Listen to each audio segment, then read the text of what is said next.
Assalamualaikum warahmatullahi wabarakatuh. Kita lanjutkan ya untuk materi terakhir di mata kuliah botani farmasi, ini mengenai fisiologi pada tumbuhan. Oke, apa sih proses fisiologi itu? Jadi di dalam tubuh makhluk hidup, baik pada manusia, hewan maupun tumbuhan, itu pasti terjadi proses fisiologi. Proses fisiologi ini menjadi penanda bahwa makhluk hidup itu masih hidup. Apabila sudah mati, maka proses fisiologi yang terjadi di dalam tubuh makhluk hidup akan berhenti. Nah, proses fisiologi pada tumbuhan itu ada macam-macam ya. Yang utama yakni proses fotosintesis, transpirasi, dan respirasi. Nah, yang terakhir ini difusi dan osmosis. Difusi dan osmosis ini bukan termasuk proses fisiologi ya, tapi merupakan proses perpindahan zat atau cairan di dalam tumbuhan yang nantinya proses ini akan membantu proses fisiologi yang terjadi pada tumbuhan ya. Baik dia membantu proses fotosintesis, proses transpirasi maupun proses respirasi.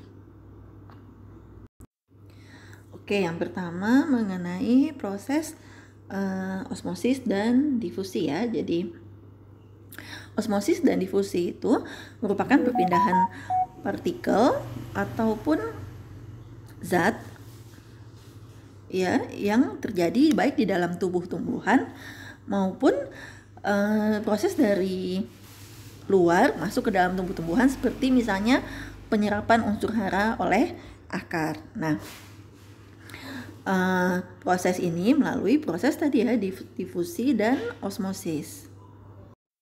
Oke, kalau dari bagian ini ya.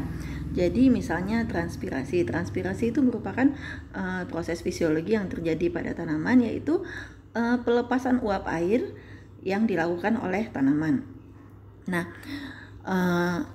proses transpirasi ini dimulai dari penyerapan air yang dilakukan oleh akar. Nah, penyerapan air ini bisa melalui proses difusi maupun bisa melalui proses osmosis. Jadi, secara langsung proses difusi dan osmosis ini membantu proses transpirasi pada tumbuhan.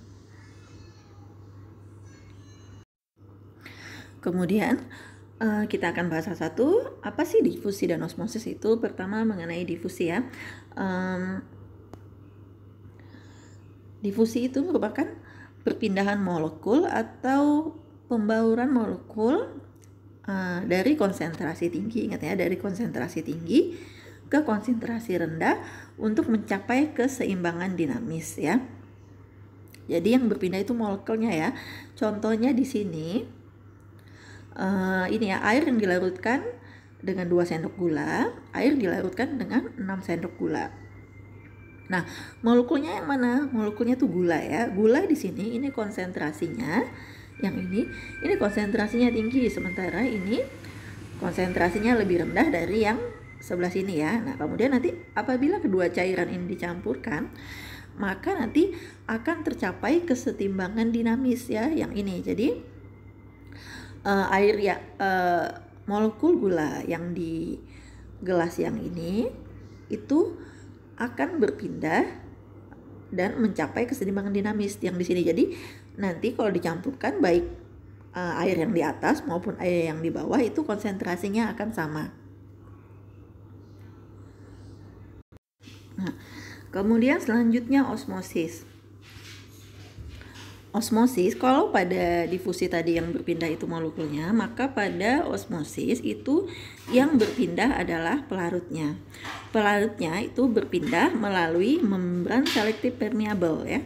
Kemudian nanti kalau tadi dari konsentrasi tinggi ke konsentrasi rendah yang berpindah adalah molekulnya, maka pada osmosis itu yang berpindah pelarutnya dari konsentrasi yang lebih kecil ke konsentrasi yang lebih besar. Jadi kebalikannya ya, tapi yang berpindah pelarutnya melalui membran semi permeable, itu kuncinya ya. Jadi kalau pada osmosis itu pasti dia melewati membran selektif permeable. Nah, ini ya secara gamblang perbedaannya antara osmosis dan difusi. Ingat kalau difusi itu dia tidak melewati membran semipermeable ya, yang ini. Kemudian yang bergerak itu partikelnya ya, atau molekulnya dari konsentrasi tinggi ke konsentrasi rendah dan berlaku pada molekul cair dan gas. Nah, kalau pada osmosis itu hanya berlaku pada molekul cair dari rendah ke tinggi. Yang bergerak itu pelarutnya ya, bukan partikelnya. Kemudian yang paling penting pada proses osmosis itu pasti ada membran semipermeable ya. Kemudian ini setelah kita bisa memahami apa itu proses osmosis dan difusi, maka ini selanjutnya mengenai proses fisiologinya ya. Proses fisiologi yang pertama yang dibahas ya ini proses transpirasi. Proses transpirasi ini secara mudah atau buat gampangnya diingat itu merupakan proses pelepasan uap air pada tumbuhan atau penguapan air ya. Nah, proses penguapan ini terjadi 80-90% itu di stomata ya. Stomata itu berarti dia proses penguapannya itu terjadinya di daun ya. Kemudian sisanya terjadi di lentikuler dan kutikuler. Kemudian ini ya, transpirasi itu proses penguapan air yang terjadi pada tumbuh-tumbuhan. Tapi proses transpirasi itu bukan proses evaporasi ya. Kalau evaporasi kan kita juga kenal bahwa evaporasi itu juga proses penguapan. Tapi transpirasi itu bukan evaporasi ya, berbeda. Pertama, kenapa? Kalau evaporasi itu penguapan yang dia intinya bisa terjadi pada benda mati ya, misalnya air dipanaskan itu kan proses penguapan. Nah, itu yang jadi tidak harus terjadi pada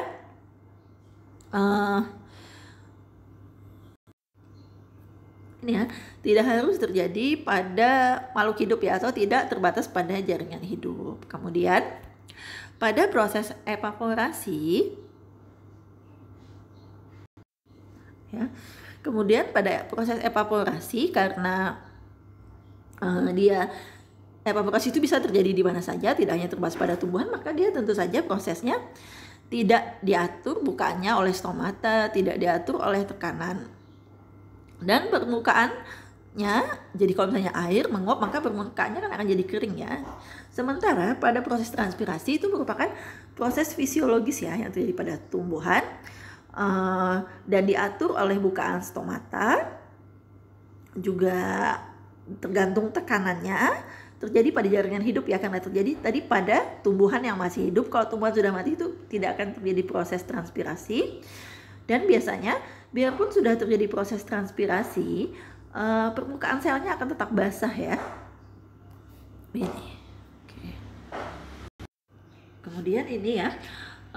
Jadi proses transpirasi yang terjadi pada tumbuhan itu kecepatannya dinamis ya, artinya dia bisa semakin cepat dan bisa juga menurun. Nah, ada banyak faktor yang mempengaruhi kecepatan transpirasi yang terjadi pada tumbuhan.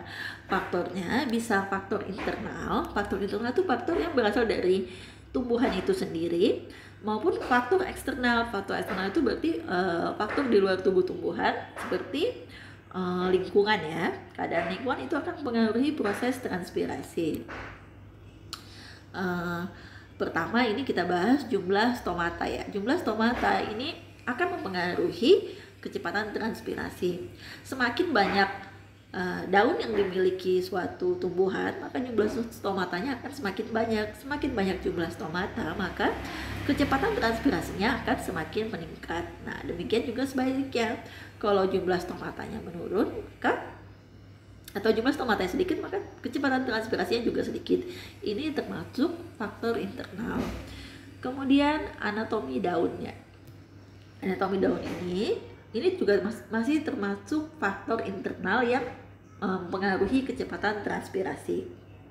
Jadi misalnya anatomi daun, ada daun yang stomatanya itu lebih banyak di atas atau di permukaan daun ketimbang di bawah daun ya, atau di balik daun. Nah, itu jika stomata yang banyak terdapat pada permukaan, maka kecepatan transpirasinya akan meningkat karena dia akan terpapar cahayanya kan akan lebih banyak ya. Nah, sementara ada juga daun yang letak stomatanya itu adanya di bawah daun ya. Jadi di permukaan bawahnya, sehingga dia terpapar cahayanya lebih sedikit sehingga kecepatan transpirasinya akan menurun. Nah, kemudian ini ya, kelembapan udara. Sorry, ini sebenarnya salah ya, ini saya. Jadi kelembapan udara itu mempengaruhi kecepatan transpirasi. Makin lembab udara, maka kecepatan transpirasinya akan menurun ya. Sementara apabila udaranya kering, maka proses transpirasinya akan semakin cepat. Kalau lembab itu basah ya, kalau udaranya basah, transpirasinya menurun. Kalau udaranya kering, maka transpirasinya akan naik. Nah, kemudian cahaya ya. Cahaya ini membantu stomata membuka sehingga meningkatkan suhu dan proses transpirasinya akan meningkat. Jadi kalau cahayanya semakin banyak, misalnya pada saat siang hari, itu biasanya proses transpirasinya akan lebih cepat ketimbang malam hari, karena kalau malam hari kan cahaya yang dapat sedikit ya, atau bahkan tidak ada sama sekali, sehingga suhunya turun, kemudian stomatanya menutup dan proses transpirasinya berarti menurun. Kemudian ini juga termasuk faktor eksternal ya untuk cahaya.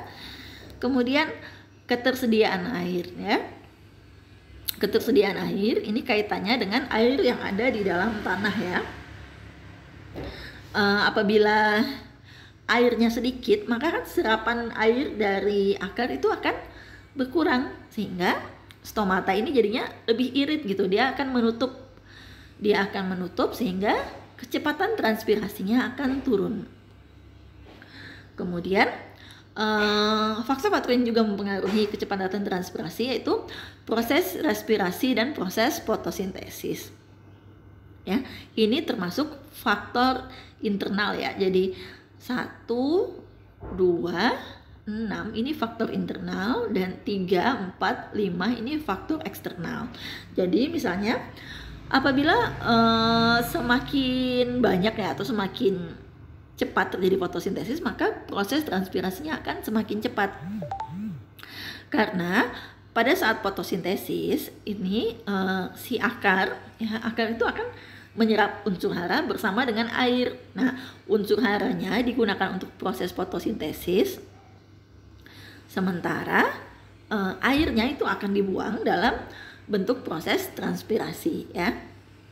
Transpirasi ini kalau pada manusia itu mirip misalnya kita seperti buang air kecil, berkeringat. Nah, itu kan sebenarnya proses manusia untuk membuang airnya sama ya. Pada tanaman juga dia butuh proses fisiologi untuk membuang kelebihan air yang ada di dalam tubuhnya lewat proses transpirasi.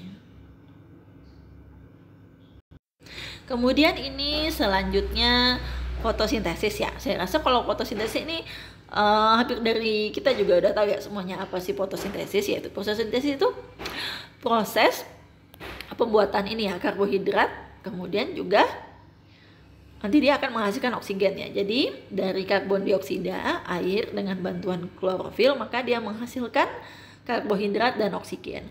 Oksigennya akan dilepas, kemudian karbohidratnya ini digunakan sebagai cadangan makanan yang ada di dalam tubuh tumbuhan. Jadi tumbuhan melakukan fotosintesis itu untuk memproduksi makanan yang dia butuhkan. Berbeda dengan manusia ya. Kalau manusia itu kan kita nggak bisa bikin makanan sendiri. Kita pasti makanan itu diperoleh dari luar ya saat kita makan. Sementara tanaman itu satu-satunya makhluk hidup yang mampu memproduksi makanannya sendiri ya dengan proses fotosintesis. Nah, kemudian ini faktor yang mempengaruhi proses fotosintesis sama ya. Jadi ada faktor internal dari dalam tubuh-tumbuhan itu sendiri maupun faktor eksternal atau faktor lingkungan ya. Nah, misalnya ini pigmen ini faktor internal ya. Kemudian usia daun ini juga faktor internal. Sementara intensitas cahaya, air, ketersediaan karbon dioksida, suhu, nah ini termasuk faktor eksternal. Nah, bagaimana pengaruhnya intensitas cahaya? Intensitas cahaya itu semakin banyak intensitas cahaya mataharinya, maka fotosintesisnya akan semakin cepat ya. Air ya, apabila airnya cukup,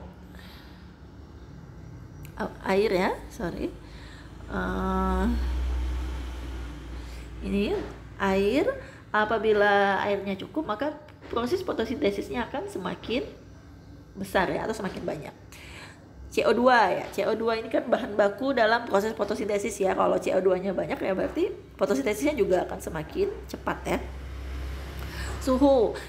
Suhu ini dia mengaktifkan enzim yang membantu proses fotosintesis. Jadi apabila suhunya cukup ya untuk mengaktifkan enzim, maka proses fotosintesisnya juga akan berjalan lancar. Kemudian usia daun ya, biasanya usia daun ini akan mempengaruhi jumlah stomata maupun jumlah klorofil yang ada di daun. Jadi kalau dia tua biasanya, kalau daun yang sudah tua itu kan biasanya dia hijaunya itu lebih pekat ya. Hijaunya lebih pekat berarti klorofilnya banyak. Kalau klorofilnya banyak kan berarti proses fotosintesisnya juga akan semakin banyak atau semakin cepat. Begitupun juga jumlah stomata. Semakin tua daun biasanya lebarnya atau ukurannya akan semakin besar. Kalau semakin besar berarti jumlah stomatanya itu juga kemungkinan akan semakin banyak. Semakin banyak jumlah stomata, maka proses fotosintesisnya juga akan semakin cepat ya. Kemudian ini ya tadi ya, klorofil ya. Klorofil itu juga bertanggung jawab pada proses fotosintesis, sehingga apabila klorofilnya banyak maka proses fotosintesisnya juga akan semakin cepat ya. Oke. Lalu kemudian ini yang terakhir mengenai respirasi ya. Kalau pada manusia respirasi itu berarti pernapasan ya. Proses pernapasan. Nah, kalau pada tumbuhan respirasi itu merupakan proses katabolisme ya. Yang ini, nah proses katabolisme ini artinya dia memecah makanan tadi yang dihasilkan oleh proses fotosintesis. Fotosintesis kan menghasilkan oksigen dan karbohidrat. Nah, karbohidratnya itu dipecah melalui proses respirasi. Dipecah menjadi energi dan oksigen. Nah, kemudian kenapa?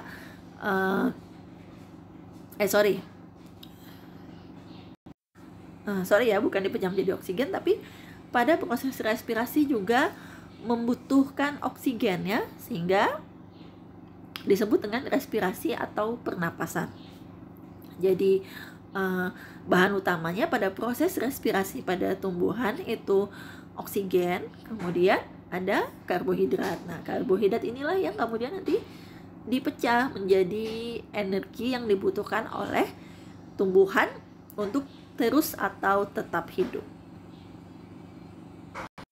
Nah, kemudian ini yang mempengaruhi proses respirasi, pertama ketersediaan oksigen ya. Jadi karena dia butuh oksigen, maka ketersediaan oksigen tentu saja mempengaruhi proses respirasi. Kalau oksigennya cukup, maka respirasinya lancar. Kalau jumlah oksigennya sedikit, maka proses respirasinya juga akan terhambat. Nah, kemudian suhu juga mempengaruhi proses respirasi. Respirasi ini membutuhkan suhu tertentu ya agar terjadinya proses respirasi. Apabila suhunya terlalu dingin atau terlalu panas, terlalu ekstrim, itu biasanya juga proses respirasinya akan terhambat. Kemudian ketersediaan substrat. Ketersediaan substrat ini ketersediaan bahan awalnya ya. Jadi ketersediaan si karbohidratnya ini. Kalau jumlah karbohidratnya cukup, maka proses respirasinya lancar. Tapi kalau karbohidratnya sedikit, maka proses respirasinya juga bisa terhambat. Kemudian yang keempat ini tipe dan umur tumbuhan. Jadi umur itu mempengaruhi kebutuhan akan energi ya. Jadi ini kalau pada manusia misalnya, anak-anak itu makannya tentunya lebih sedikit ya dari orang dewasa. Sama dengan tumbuhan yang masih muda itu proses respirasinya lebih sedikit ketimbang tumbuhan yang sudah besar, karena kebutuhan energinya tentu saja berbeda. Proses respirasi ini kan tadi proses pemecahan karbohidrat tadi ya menjadi energi dengan bantuan pertama itu yang dibutuhkan dalam proses respirasi selain karbohidrat yakni oksigen. Nah, sehingga disebut dengan respirasi atau pernapasan.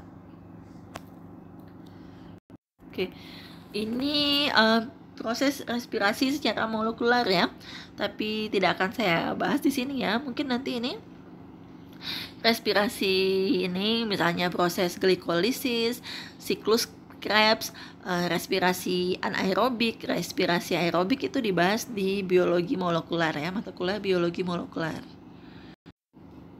Oke, kemudian ini rangkuman ya mengenai proses fisiologi yang terjadi pada tubuh tumbuhan. Jadi tadi pertama transpirasi ya, transpirasi atau pengeluaran uap air ya. Ingat, kemudian respirasi itu tanaman memecah makanan menjadi menjadi energi ya, energi untuk proses fisiologi pada tumbuhan. Nah, nanti pada proses fotosintesis itu tanaman membentuk makanan dan untuk proses respirasi. Jadi ini makanya bentuknya ini saling berhubungan ya, ini ya. Jadi fotosintesis itu bikin makanan, kemudian respirasi itu memecah makanan menjadi energi. Energi hasil proses respirasi itu digunakan untuk membuat makanan lagi. Nah, begitu seterusnya ya. Nah, antara proses respirasi dan fotosintesis ini ada air yang harus dibuang. Nah, air yang dibuang itu melalui proses transpirasi ya, ini ya. Jadi makanya dia 3 proses ini saling berhubungan untuk tumbuhan tetap dapat bertahan hidup. Nah, fotoautotrop ya yang ini. Fotoautotrop itu artinya makhluk hidup yang dapat membuat makanannya sendiri ya. Kemudian ini 3 proses ini membutuhkan air dan unsur hara. Nah, air dan unsur haranya itu diperoleh dari proses difusi dan osmosis. Kemudian ini tahap respirasi, glikolisis dan siklus Krebs. Ini tapi nanti dibahasnya di mata kuliah biologi molekuler ya. Oke, saya rasa sekian untuk materi fisiologi pada tumbuhan ya. Yang penting bisa dipahami apa sih prosesnya itu, kemudian faktor-faktor yang mempengaruhi, kemudian hasil akhir dari prosesnya tersebut apa saja. Nah, ini materi terakhir untuk mata kuliah botani farmasi semester ini. Apabila ada yang ingin ditanyakan, boleh ya japri saya langsung terkait mata kuliah atau hal-hal lainnya tentang perkuliahan yang ingin ditanyakan. Silahkan saja. Saya akhiri, terima kasih. Mohon maaf apabila ada kesalahan. Wassalamualaikum warahmatullahi wabarakatuh.